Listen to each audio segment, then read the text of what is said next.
Order. Order. Order. Wamumbi, take the nearest seat.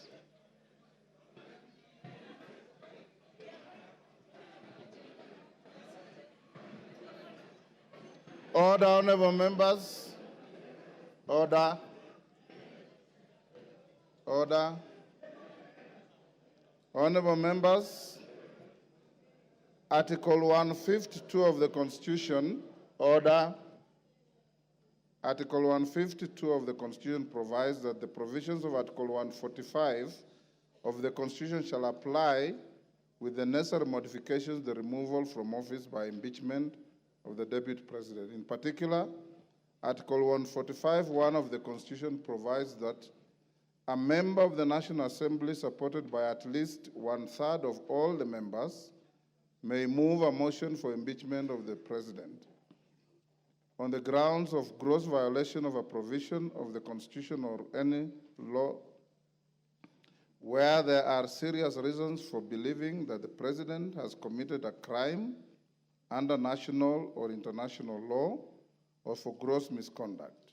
Procedurally, Standing Order 64(1) provides that before giving notice of a motion under Article 150 of the Constitution, a member shall deliver to the clerk a copy of the proposed motion in writing, stating the grounds and particulars in terms of Article 145(1) of the Constitution upon which the proposed motion is made, signed by the member and signed in support by at least 1/3 of all the members of the House.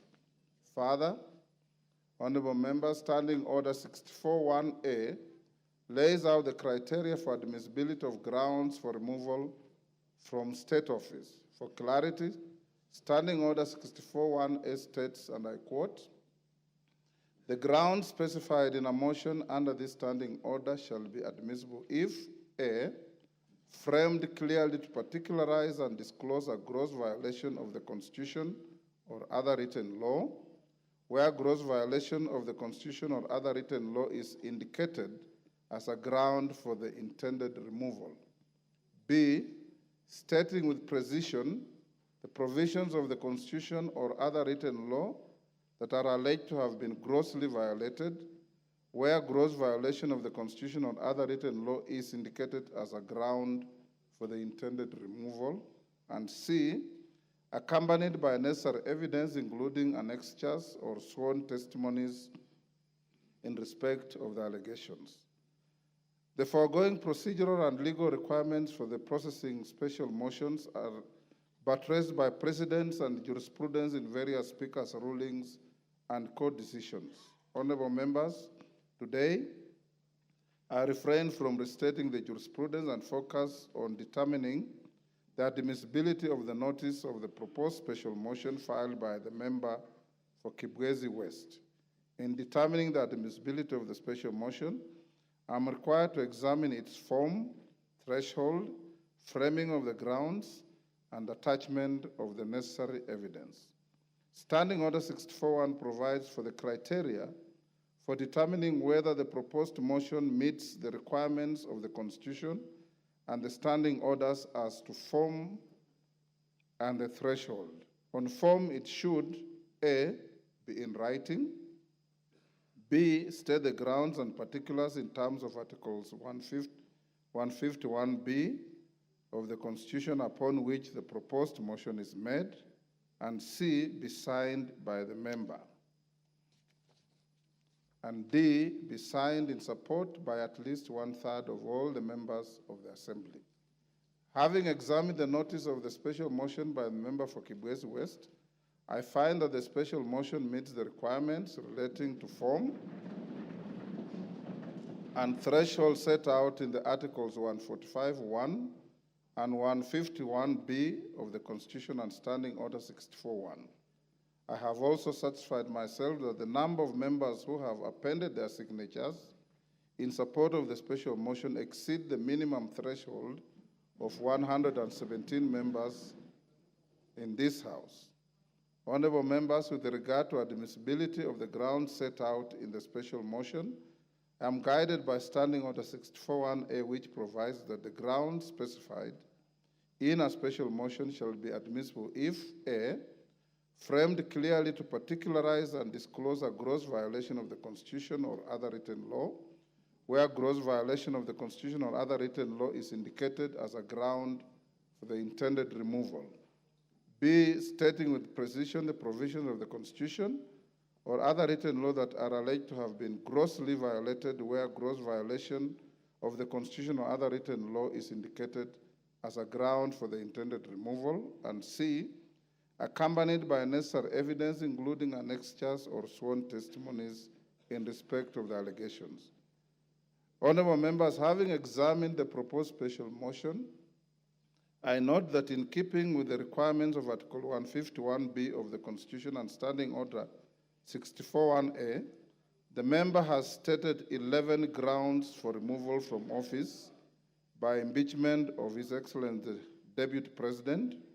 In addition, I do note that the special motion as submitted to my office also contains the particulars upon which the member seeks to move the House to consider the special motion.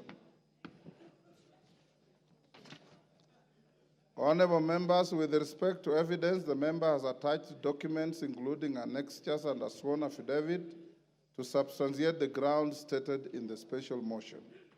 Consequently, honorable members, I find that the proposed special motion by the Honorable Ekomas Mwengi Mutuse MP meets the requirements of Articles 145(1) and 151B of the Constitution and Standing Order 64 and 65 with regard to form, threshold, and grounds necessary for a member to move a special motion for the proposed removal from office by impeachment of the Deputy President.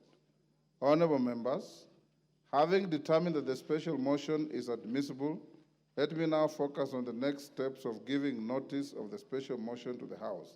Standing Order 47(4)A provides that with respect to a motion for removal of a person from office, a member shall give notice of motion in the House within 3 sitting days following approval by the Speaker. In the circumstances, therefore, the member for Kibwezi West ought to give notice of his special motion either today or tomorrow.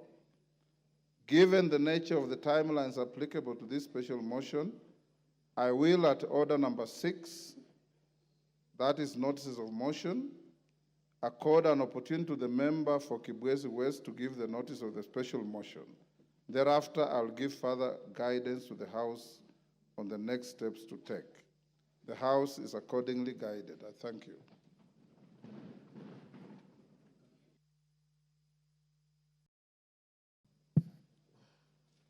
Honorable Gladys Boss, are you ready? We'll go back to order number 5 for the Deputy Speaker.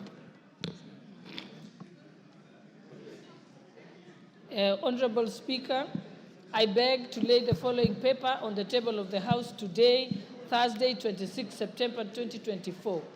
Report of the Kenyan delegation to the 64th session of the OACPS Parliament.